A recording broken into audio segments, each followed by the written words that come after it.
Hi, I'm John Evans, and I've been invited to chat with Tim about the 25th anniversary of the Private Industry Council. And for all those folks out there this evening, I want to say thank you for working with me on the Private Industry Council TV show and a radio show. And for all the folks who didn't make it this evening, I want to thank you also for helping me making those two areas of the Private Industry Council very successful. I think it's great, John, that we're here because we want to recognize and thank all the folks over the years that have helped us accomplish everything that we've accomplished. It's been a great ride, and we keep moving forward so that we can help people in education, employment, and training. Yeah, absolutely, Tim.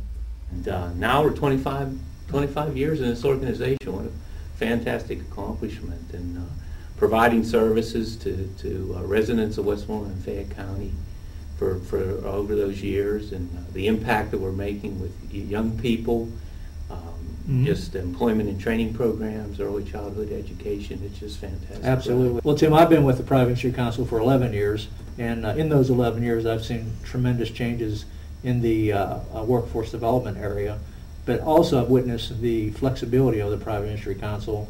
And I guess from your standpoint, you start at the very beginning. You started at the front line, I guess we'll call it, as a job developer. Is that correct? Job developer, exactly right. We went around and talked to employers about getting involved in on-the-job training programs and trying to let them know that we could provide help to them to train their workforce and get folks into self-sustaining jobs and in situations where people can grow and have careers. So you have a unique perspective of the Private Industry Council because you've worked your way up through the ranks. And to get back to what I was saying, flexibility of the Private Industry Council, it's just tremendous that our organization is able to adapt. And from your standpoint, Tim, was that philosophy set like from the very beginning to be able to adapt and change when we have to? Well, I think as we evolved through the years, I always kind of referred to our organization as gap fillers, which was the beauty of the nonprofit organization that we had in Westmoreland and Fayette County. Because you'd have a lot of different government programs, whether it be state or feds, and they would come down with different mandates to try to help dislocated workers or individuals that are coming off the welfare rolls, and they would have contingencies and restrictions to the types of things you wanted to get done. But with us, we could say, well, here's a piece of that particular program that maybe the Private Industry Council could come in and fill that gap and really bring the program together. But because again, back to what we've been doing under the PIC connection and showing the whole partnership, Private Industry Council doesn't do anything in a vacuum. We're doing things and we're accomplishing things and we're being very successful because of the partnerships, collaborations, cooperations that we have with other community organizations to get things accomplished and to help people move forward and see a brighter future for themselves. I absolutely agree with you, Tim. We have been able to establish a lot of great relationships with many, many different organizations.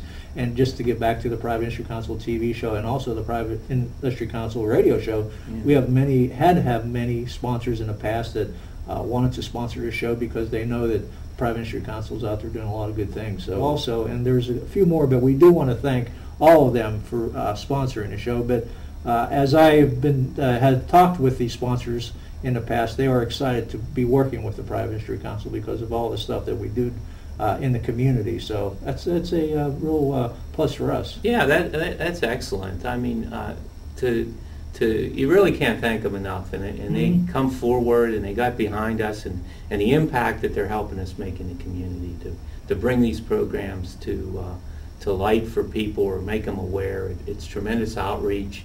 You go through a lot of different modes of trying to reach people to make sure that the right people are getting involved in the programs that you have to offer, and a lot of times people will watch cable TV. Yeah, absolutely. So they're coming forward and they're saying, hey, maybe this is something I can take advantage of, and boy, what a great way to get involved.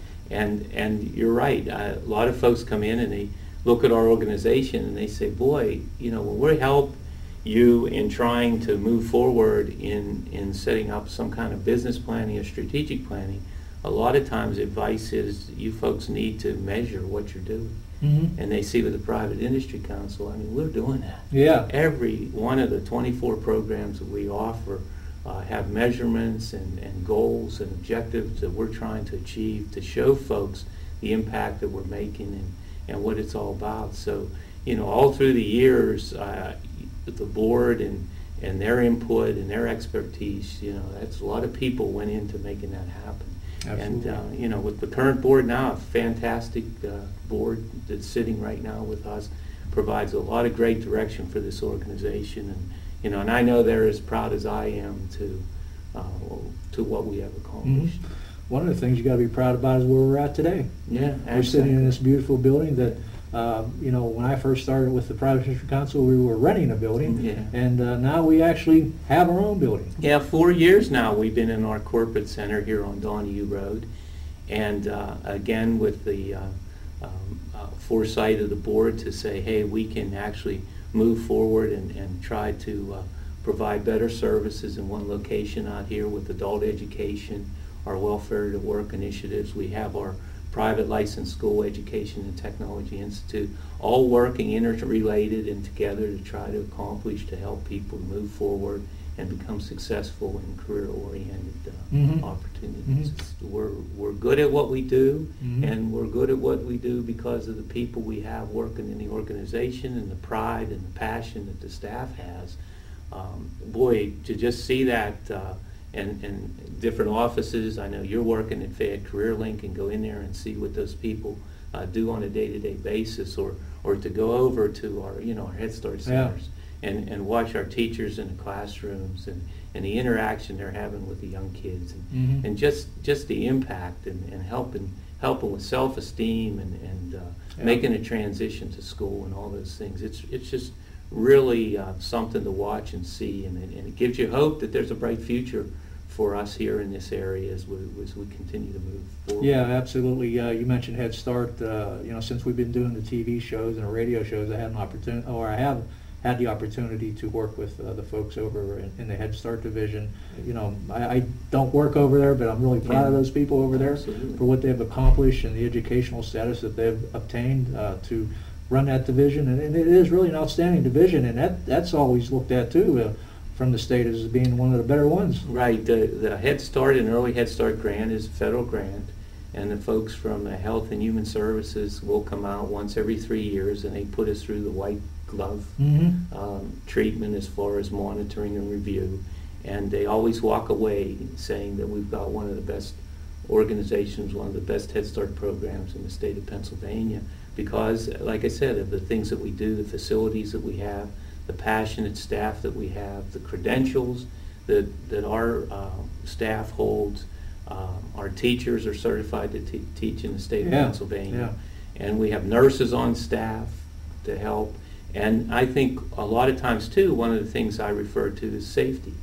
You know, we've been a flexible organization. We've been able to adapt where maybe many other organizations have not been able to do that and have not survived. But we have been able to do that, adapt and change, and I think we'll continue to do that. But as the leader, well, you know, we have shown a lot of growth in the different divisions that we have. So we have 3 different divisions within the Private Industry Council: Early Childhood Division, Workforce Development, and Education.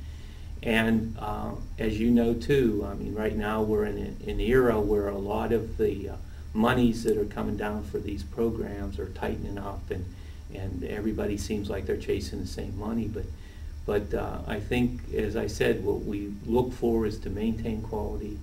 We're an organization that's going to be meeting performance standards and objectives, and we uphold fiscal integrity. And as we move forward, it's going to be providing more services to the folks here in Westmoreland and Fayette County. For instance, in early childhood, we're now involved in the pre-K counts program.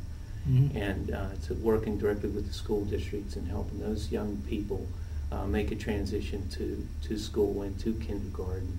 And so it's more partnerships, it's more collaborations, it's more growth. Tim, I want to thank you again for inviting me up today to chat with you about the 25 years, the anniversary that's coming up here in October, and I look forward to the next 25 years. It's been a good ride, and we'll keep it going. All right. Thanks, John. Thanks for everything.